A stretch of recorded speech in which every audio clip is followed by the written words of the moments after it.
welcome to Leaders of Tomorrow, the only show on Indian television right now where you, the MSME, get the opportunity to be front and center on every industry and area that matters to you. Tonight, we're bringing you part 2 of a special conversation we did earlier with the president of NASSCOM, R Chandrasekhar.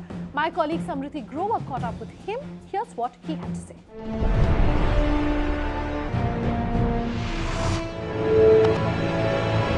Thank you so much, Mr. Chandrasekhar, for joining us on the Leaders of Tomorrow. It truly is a pleasure to have you on our show. So, talking about the industry currently, last year you had revised the fiscal revenue growth targets for 2017, which were about 8 to 10% as compared to the 12% that were projected. 10 to 12 was brought down to 8 to 10. Exactly. So, the reasons cited by you then, do those reasons still hold currently, or have there been new factors that have come into play, firstly? And this whole cost-cutting spree that we are seeing currently by the IT giants, do you think that is going to continue for a while? First and foremost, when we brought down the projection from 10 to 12% to 8 to 10%, there were many seismic events which were taking place around the world, which were literally black swan events. Nobody could have anticipated them, and nobody could have, much less the consequences of those. I am talking about things like the Brexit vote, where UK decided to leave the EU. The outcome of the US election with President Trump coming in, the kind of global uncertainties and the level of fluctuation in exchange rates, and also the impact all of this had on businesses, the uncertainties with regard to what will be the future framework for global trade if institutions and mechanisms like the WTO, or for that matter in a somewhat unrelated but equally impactful area like climate change, etc. So, all of these had, I would say, tremendous domino effect on multiple segments and sectors of the economy across the world, all of which were bound to affect the industry. After all, the IT industry does not work in isolation. It is deeply interconnected and meshed with every other sector of the economy. And as a consequence of that, we felt the need to revise the estimate, and we did that, and in the event that proved to be accurate. Coming to the current situation, how much of this remains today? Obviously, the Trump presidency is now a reality. The navigation of the path towards actual Brexit is something which is underway, and yet while those are now settled issues, there are several uncertainties. To begin with, nobody knows what would be the final contours of Brexit, notwithstanding the fact that the Trump administration has been in office for about 6 months now. There are still uncertainties about not only what shape their final policies would take, but also there are questions both in US and UK, which together account for 80% of our markets, on the ability of the governments to translate whatever stated intentions they have, and that is also a different kind of instability. But at the end of the day, I would say that these uncertainties are of a lesser magnitude than the kind of events that we saw in 2016, and to a certain extent they will perhaps operate within a certain band. So, I would say yes, these uncertainties, while they have reduced, they are known uncertainties. The implications are better understood than they were before. And while they will not vanish, I think this is the new reality we have to get used to. You talked about the Trump administration, and he's obviously now made some changes in the visa regime. How do you see that impacting the IT industry? Because the views are right now divided amongst stalwarts in the industry. No major changes have really been brought about at this point. What has been done is an executive order has been issued, under which greater scrutiny of applications, greater oversight of usage of visas which are issued, etc., are contemplated, and even that is something which can be expected to follow after the reports that are currently being worked on are finally submitted. So, I know as an industry, I think we have never had a problem with enforcement of the law, and so as long as it is only about enforcement of the law and even the sort of more intensive oversight does not come to a point where it becomes excessively invasive or creates a problem for smooth operations, that's fine. So, it really does not make much of a material impact, except contributing a little bit to the overheads of compliance. The really big changes in the visa regime in the US obviously fall largely within the legislative domain. And on that front, I think we still see that we are some distance away from any possible changes.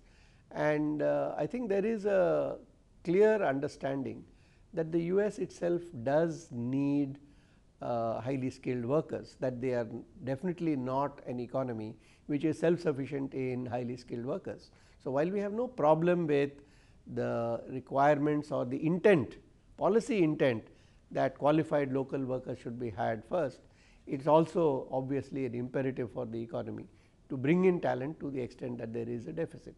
But you think small IT firms might face a bit of challenge and should embrace themselves differently for the changes? It is not a question of whether a company is a small, medium enterprise, but more a function of what the company does. And if they are in that kind of business, then I think they would be facing serious constraints. When we talk about digitization and technology, cyber security is one area which is always a concern because you are putting your data out there. So, have we done enough work whereas cyber security is concerned, and what are your views on it? I think cyber security is easily the biggest area of concern by far, number one. Number two, it is the one thing which could spoil the party for us as a country and as an economy. Clearly, we are vulnerable. I do not think we should be deluding ourselves or being complacent. We are vulnerable, perhaps more vulnerable than many other countries, and there is a urgent need, even as we ramp up adoption, to ramp up security compliance practices and technology. From NASSCOM, we had actually set up a cyber security task force which looked at some of these issues, and in fact, it was none less than the Prime Minister who had exhorted NASSCOM to set up such a task force. And we in fact, the assessment that we have is that by 2025, the global opportunity in cyber security alone could be of the order of $350 billion, and the opportunity for the Indian industry could be as high as $35 billion out of that, which is 10%. The second is that in terms of employment and opportunity for professionals, our estimate is that anything from 500,000 to a million, 5 lakh to 10 lakh professionals in cyber security would be required over the next 4 or 5 years. So, this is certainly an area which needs much greater focus, and where the role of the government, both in terms of setting the regulatory environment as well as in terms of greater adoption within the government and in areas like critical infrastructure, in areas like banking, energy and so on, is absolutely essential, both to secure the economic fabric as well as to spur demand in this area. So, what are the top trends going forward that you can talk about which will change the the landscape of the IT industry in the years to come? I think that the industry, as I was mentioning earlier, is in a bit of a transition from just being a provider of IT, which itself underwent a lot of transformation from early days of just providing people all the way up to providing end-to-end comprehensive IT services covering everything from infrastructure, hardware, maintenance, software development, entire solution, IT technology solution being managed. to now actually becoming an integral part of the business of the end customer, which involves domain, which involves consulting.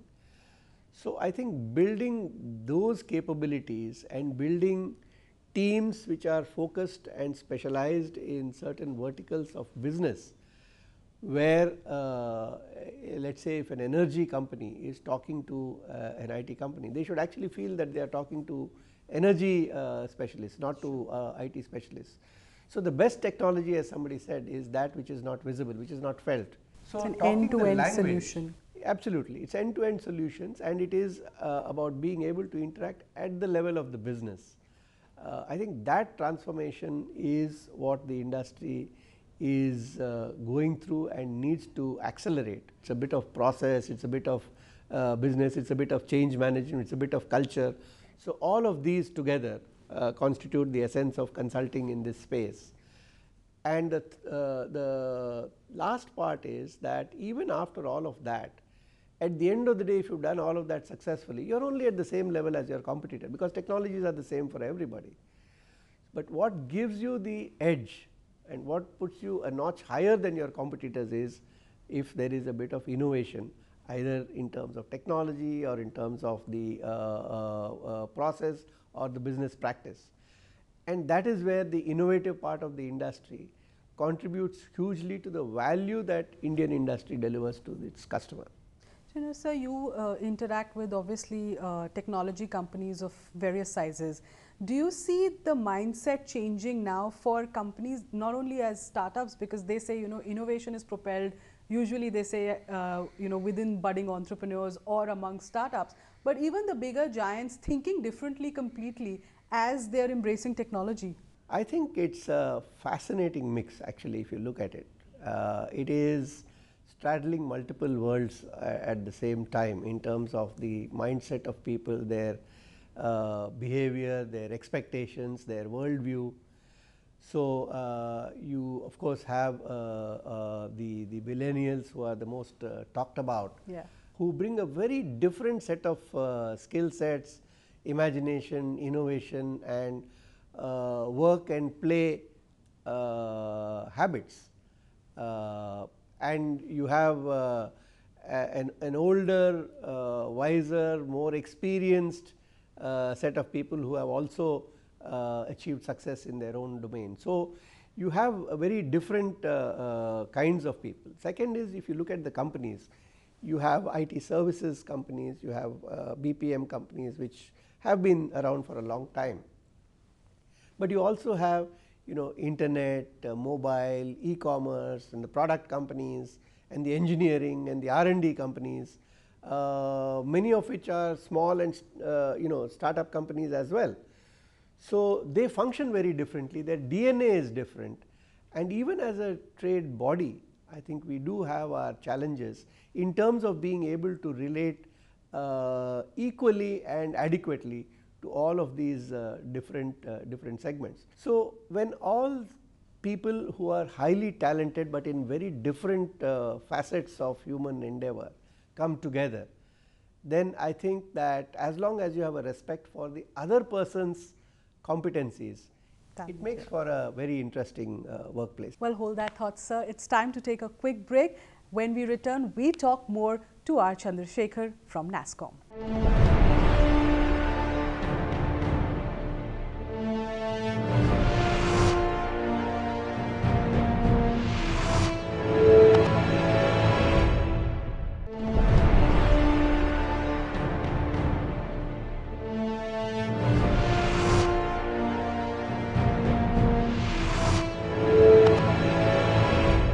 How do you think MSMEs in India, when compared to their Asian peers, fare, whereas use of technology and products is concerned? What is your personal observation on that? I believe that, as I said, as a country, we are far more accepting of technology, far more willing to change. For MSMEs, while perhaps the readiness to adopt technology has been or is probably quite high, the actual adoption has not been that high. And there are many reasons for that, and they don't only relate to the the readiness to absorb technology. There are all sorts of reasons why companies stayed away from the and preferred to remain below the radar and not come into the formal economy. GST is set to change that. So I think that given the inherent sort of readiness to adopt technology and the compulsion that GST brings, this would be the right time for a sea change in terms of adoption. And I do believe that in that respect, both because of the relative abundance of availability of talent within the country, we would actually be able to make that transition faster than most of the economies in our region or in Asia for that matter. Since you've talked about innovation, I want to talk about the NASSCOM Startup 10K program here. And you've incubated various startups from various fields under that. How has that journey been of actually giving wings to ideas that are disruptive? I think that the NASSCOM 10K initiative, when it really took root in 2013, was actually in a very different context, and the landscape was very different. Right. At that time, the country did not really recognize this whole species called startup. It did not have an ecosystem which provided all the ingredients to nurture that, nurture the startups and cater to the special needs that they have.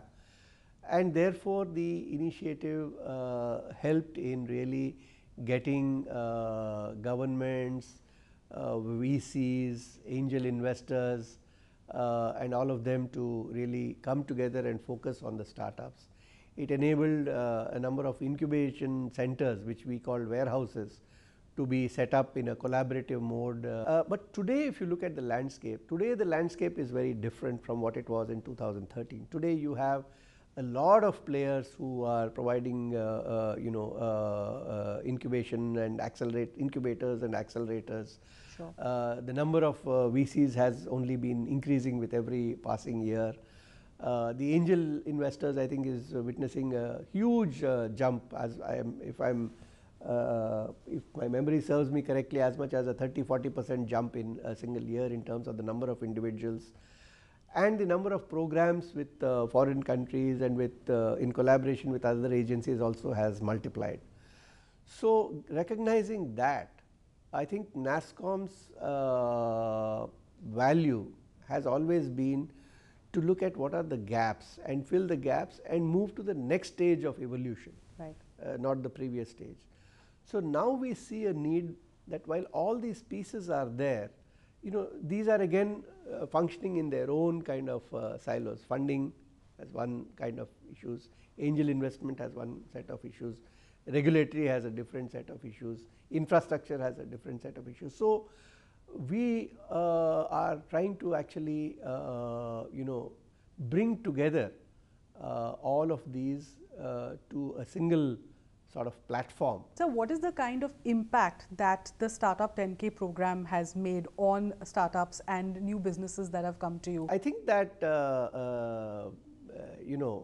as I said, we are building on the impact of the past. In the past, what several hundreds of companies, in fact close to 1,000 companies, were directly impacted in terms of the companies being given access to funding, right. The companies being taken to the US to meet with mentors and successful companies and build their business linkages. Many of them did that. Some of them were able to get access to angel investors. So we talked about startups, we've talked about new age entrepreneurs, MSMEs. There's another group that is growing, which is the micro entrepreneurship. How do you see them growing in the next couple of years and contributing to the society? Well, I mean, at one level, I would say the micro entrepreneurs are another example of the other smaller companies as well. So nothing particularly distinct about them except that their size is even smaller. But I think going forward, on a slightly longer time horizon than this 2 years, we are seeing a lot of change in the nature of work and the nature of employment. and the nature of association of different individuals because of the way in which the digital economy has evolved both within India and globally as well. So, when it comes to investing, what are the 3 things MSMEs should keep an eye out for? For entrepreneurs, I think it's important to look at whether what they are planning to do has a sound business idea behind it, at least at some point in the future. So, that is one part of it. The second, which is a recurrent theme in what I am saying, is what is unique about what they are bringing. So, therefore, unless there is something which is very unique, it does not work. And the third, I think, is that given the extent of interconnection in the world, how you are able to in some way leverage or assist in that interconnection would be important, because creating that value and realizing its return within a silo will become harder and harder going forward.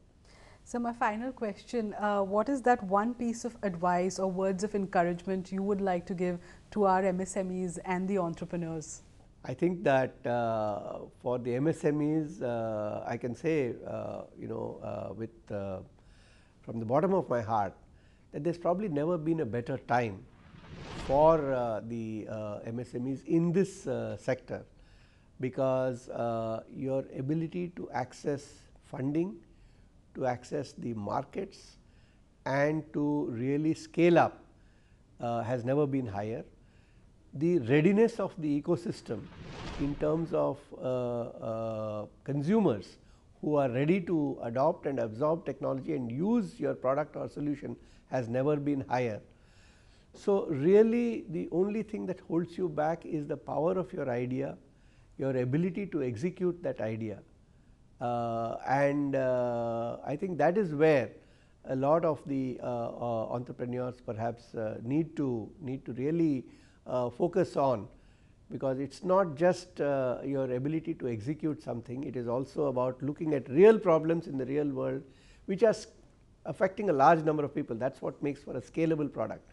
So, it has to be profitable, it has to be scalable, and it has to be simple in terms of the final end result that it provides to the consumer. So, I certainly would wish them all the luck, and I can only say that from a country perspective, we need as many of them as we can muster. Currently, I do not think we have enough of them. Right. Thank you so much, sir, for your time and the insight that you have given us on the industry. I am sure our MSME entrepreneurs will learn a lot from it. Thank you so much. Thank you. That wraps up a special 2-part conversation with the president of NASSCOM. If you have anything you want to say to us, do remember you can always write in at leadersoftomorrow@timesgroup.com. On social media, tweet at me at Sunanda_J or LOT_ET now, or Leaders of Tomorrow in ET now. That's our Facebook page where you can leave comments for us, or you can also call us on that number you see on your screen. Thanks so much for watching. Have a good night.